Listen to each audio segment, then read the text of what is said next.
The question comes up so often. What broke up the Beatles? And there's no simple answer to that. It was a multitude of factors building up over a long period of time. The members in the band saw it coming. Some expressed themselves as they so often did with everything else, through music. Such is the case with McCartney's Long and Winding Road. McCartney wrote the song in 1968.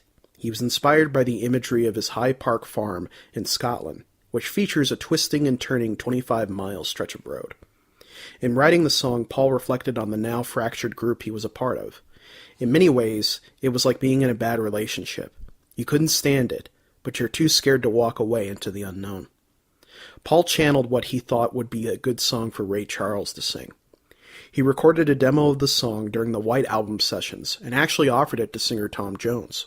On the song, Paul said, "It's a rather sad song. I like writing sad songs. It's a good bag to get into because you can actually acknowledge some deeper feelings of your own and put them in it." Two versions were recorded, with the second being the day after the famous rooftop concert. This session would be filmed and used in the film Let It Be. Phil Spector was brought in by John Lennon and Alan Klein to salvage the project for an album, and this was where the issues began. Phil Spector wanted to clean up and fix the track by using overdubbed elements. In adding these, he had to wipe one of Paul's vocal tracks. When McCartney got a demo of what would eventually be on the album, he was livid. He sent a letter to Alan Klein that read, "Dear Sir, in the future, no one will be allowed to add or subtract from a recording of one of my songs without my permission.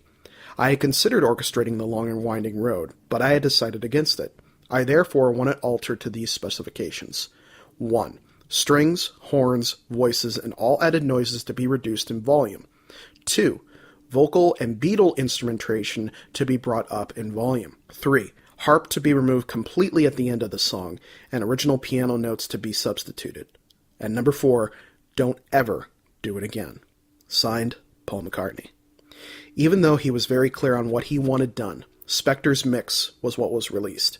George Martin was also upset, saying, "EMI came to me and said, 'You made this record originally, but we can't have your name on it.' I asked them why not, and they said, 'Well, you didn't produce the final thing.' So I said, 'I produced the original, and what you should do is have a credit saying, produced by George Martin, overproduced by Phil Spector.' It would be released as a single in 1970 with 'For You Blue' on the B-side. Paul did eventually get the version he wanted with Let It Be Naked. Also in 2006, Ray Charles will record his take on the song. Regardless of which arrangement people prefer, the lyrics are so incredibly somber. It's the bittersweet ending to the group in contrast to the optimistic The End on Abbey Road. I remember it as being the last track on the album One, which was the first Beatles CD I ever had. Hearing that music seems so fitting. All this great music, songs, and stories, but it just can't last.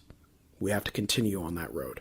A special thanks to Stephen Taylor for suggesting this song. If you have something else you'd like to hear me talk about, please leave your comment below. Thank you guys so much for watching. Don't forget to support this channel by liking, sharing, commenting, and subscribing, and I will see you guys next time.